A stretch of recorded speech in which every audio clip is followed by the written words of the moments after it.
How to disable community message request in the Session app. Hello everyone, welcome back to another video from Wake&Tech.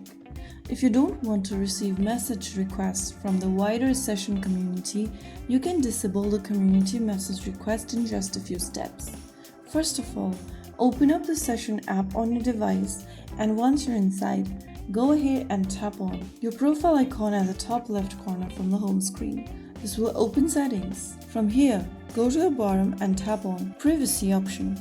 Inside Privacy, toggle off the button right next to Community Message Request. Once you have this button turned off, you have successfully turned off or disabled the Community Message Request in the Session app.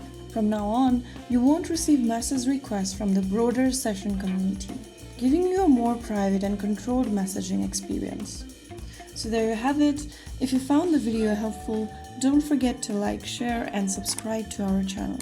I will see you again in the next video. Thank you for watching.